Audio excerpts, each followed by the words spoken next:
Next up, we take a closer look at Duxbury with host Julie Thompson. Today we're going to be talking about the Duxbury Fire Department, and I'm very happy to be joined by Deputy Fire Chief Brian Monahan. Welcome. How are you? Glad to be here. Thank you. Glad to have you. This is wonderful. So Duxbury, people think of Duxbury as a sleepy, quiet, ocean town. Lots of things go on in Duxbury, though. Absolutely. Yeah. Now you have two firehouses, a central station on Tremont Street and a satellite on Franklin. About how many people do you have working in each of those firehouses? So Central Station on Tremont Street, the shift strength will have a captain on duty and 2 firefighter paramedics, sometimes an EMT. Station 2 will have 2 firefighter paramedics at that location. Yeah. So that's 24 hours, 7 days a week, around the clock. And then during the week, we'll have the administrative staff on that are also, firefighter EMTs, firefighter paramedics as well. So we, fill in when it gets busy. Okay. So, Brian, you have been in Duxbury since 2001 and in the field since the late 90s. So you have a lot of years of experience. Yeah. Talk about that. Well, I started in the Cape back in, I think, 96. And the department I worked at the time for was a fairly young department. I was a call firefighter, as many of us start our careers. And I didn't see the opportunity for a full-time job anytime soon there. So fast forward a few years to, I think it was March of 2000, it brought me to Duxbury. And here we are, 2024. It's been great ever since. The rest is history. Yeah, it seems like just yesterday. Yeah. And what kind of training have you gone through to be elevated to the position you're in now? Well, I mean, we started with your basic recruit training, your basic fire academy when you're hired, and it doesn't stop there. Right. I mean, it continues your entire career, whether it be technical on-the-job training, and then as time goes on, and it becomes a lot more academic training. Mm-hmm. I've been very, very fortunate to have some people that I could have looked up to, and some previous chiefs that always supported all my efforts to, seek out the next thing to learn, and I've had the opportunity to attend the National Fire Academy's Executive Fire Officer program. It's a 4-year program, and you're put in with firefighters and chief officers and from around the country. And when you really see some of the challenges they have and the things they deal with every day, it gives you a different perspective when you come home, and certainly some tools to to help your department move forward. Right. And I would assume that a lot has changed in the 20-some-odd years you've been in Duxbury. Not only the call volume, which is just since 2009, your call volume went from, I think it was 1,330 a year to this end of last year was 2,929. Yeah. So huge It's increase. amazing now. And that's just in 2009 is when we first started using the first full year of our new record management system. Right. So if I went back to when I first started in It'd be 2000, way less. Yeah. I think it'd be a lot less. But in that short time frame, it's amazing just the volume of work that we've done. And when the call comes in, you never know what it's going to be. So never know. Is there any such thing as an average call, what it is? There really isn't. Okay. There really isn't. I mean, we do a lot of medical calls, obviously. That's a majority of our work. Now, when you say that, it's people are having a medical issue in their home, or an accident, or an elderly person in a assisted living? Yep. Could be just about anything. They could have medical at their house. There could be an injury, a motor vehicle accident. Yeah. There's a pretty wide spread of different things we could get called for. Do you get more in the summer than in the winter, where you have more people in the area, obviously, because you're a seaside community?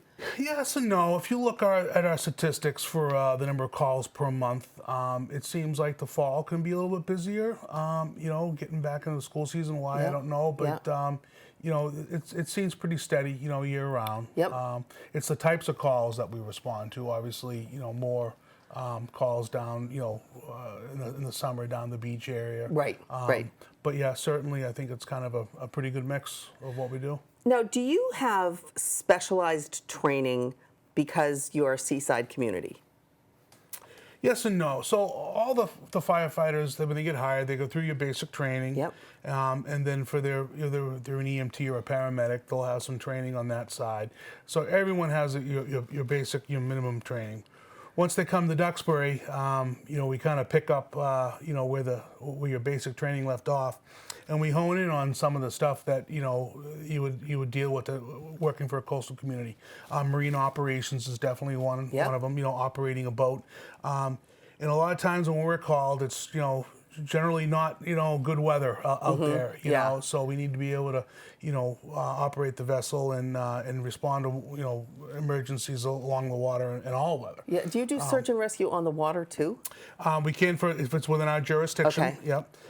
So a lot of our members are a part of the Plymouth County Technical Rescue Team. Yep. Which also has a dive team component. Sure. So they could respond anywhere in the county Yep. that we needed. And if we have an incident in town, that the whole county team would come to us. So Right. we would have a group of highly trained firefighters, from other towns that would come and assist. We have used them in the past. Okay. So there's a lot of mutual aid available. Absolutely. Yeah. We all help each other out. From all the different towns. Now, what about outreach? Because I noticed when I was looking at your website, I was really impressed with the amount of just videos of how-tos, and this is what we do, and this is how this happens, that you don't get a lot from some of these smaller fire departments. So talk about that. So we get a lot of comments on our website, and we found that most of the people they just don't know what the fire department does as a whole. So we found that kind of getting our message out there on the website and all social media platforms, that's helped bridge the gap a little bit.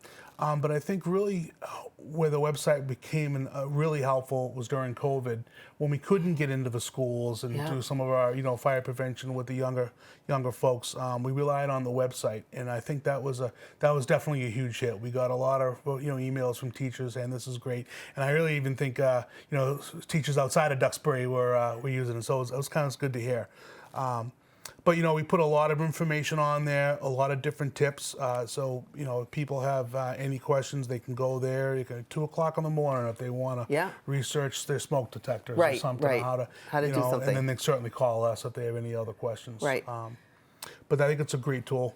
So do you go into the schools with a specific program, especially the younger kids? Yeah, so we've had, since I've worked there, it's really evolved, where it was just a few of the firefighters that would go to the school. Now we have a whole team that receives some extra training, that we go into the schools in the fall, kindergarten up to third grade, some preschools, and basically, we try to get a few safety messages across, but we really just try to get them familiar with us, and firefighters aren't scary. And so there is an emergency. You're cool. And we found that that's paid off. So when there is a medical event or something, they remember us. So I remember seeing you came to our school, and it may not be me personally. I think we all look the same, with their gear on. But I think that's paid off a lot, because it's not a scary situation for them. It makes a difference. And we're able to provide a little better care. Whatever that may be. And to see more of this interview, go to the Local Scene Government Services YouTube channel. Thanks.